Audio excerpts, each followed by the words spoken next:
Davamlı olaraq günah içərisində rahat yaşamaq. İnsan günah eləyəndə deyil, günahı normal hesab eləyəndə iman zəifləməyə başlayır. Çünki ürək get-gedə sərtləşir.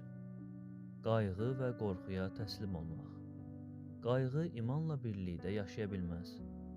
İnsan daim qorxu içərisində yaşayanda Allahın nəzarətində olduğuna inanmaq çətinləşir. Allahdan uzaq qalmaq. Dua etməmək, kəlam oxumamaq, ruhani həyat yaşamamaq imanı ac saxlayır. Ac qalan iman isə zəifləyir. Unutma ki, iman bir anda deyil, yavaş-yavaş sönür. Lakin yaxşı xəbər budur ki, sən Allaha yenidən yaxınlaşdığın anda iman yenidən alovlana bilər.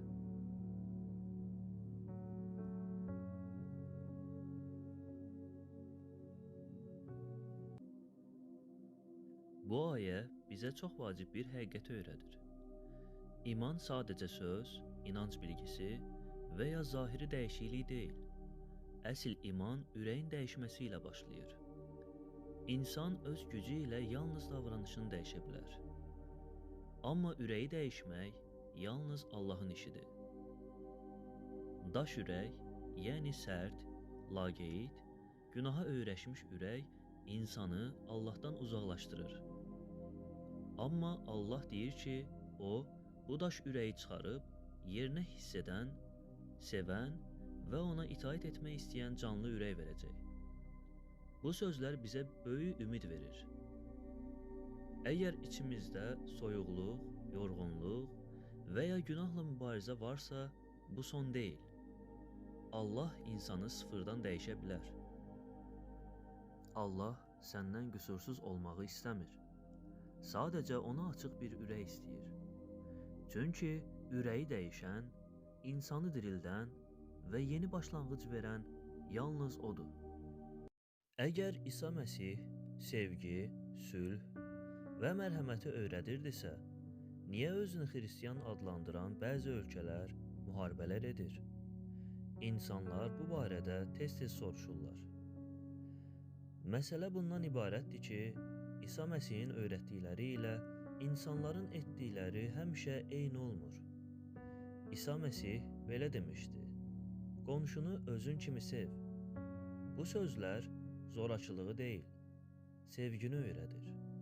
Hətta o, düşmənlərimizi belə sevməyi və bizimlə pis davrananlar üçün dua etməyi öyrətdi. Amma tarix boyu bir çox hökmdarlar və dövlətlər öz siyasi məqsədləri üçün dini adlardan istifadə ediblər. Bu isə Məsihin təlimi deyil, insanların qərarlarıdır. Müqəddəs kitabda belə yazılıb: Mənə ya Rəbb deyən hər kəs səmavi padşahlığa girməyəcək. Lakin göylərdə olan atamın iradəsini yerinə yetirən oraya girəcək. Yəni, insanın özünü xristian adlandırması yetərli deyil. Vacib olan Allahın kəlamına uyğun yaşamaq, onun iradəsinə tabe olmaqdır. Əgər insanlar həqiqətən İsa Məsihin öyrətdiyi sevgini, bağışlamağı və mərhəməti yaşasaydılar, dünyada müharibələr daha az olardı. Deməli, problem Məsihin təlimində deyil, insanların onu düzgün yaşamamasındadır. Qurbanın başlanğıcı insanlığın ilk dövrlərinə, Adəmin övladlarının vaxtına gedib çıxır. Müqəddəs kitabda oxuyuruq ki, ilk qurbanı Qabil və Habil Allaha təqdim etmişdi. Bu o deməkdir ki, qurban sonradan çıxmış bir ənənə deyil. İnsanın Allahla münasibətinin ən qədim ifadələrindən biridir. Qurbanın əsas səbəbi bu idi. İnsan günah etdikdən sonra Allahdan uzaqlaşdı və ona yenidən yaxınlaşmağa ehtiyac duydu. Qurban isə insanın səhv etdiyini qəbul edib, yenidən Allaha qayıtmaq istədiyini göstərirdi. Eyni zamanda qurban insanlara günahın ciddi olduğunu öyrədirdi. O göstərirdi ki, günahın nəticəsi var və bağışlanma ucuz deyil. Buna görə qurban günahın bədəlini xatırladan canlı bir dərs idi. Ən vacib olan budur. Qurbanın əsas mənası zahiri əməl deyil, insanın ürəyidir. Allah üçün ən önəmli olan insanın səmimi olması, ona iman etməsi və ürəkdən təslim olmasıdır.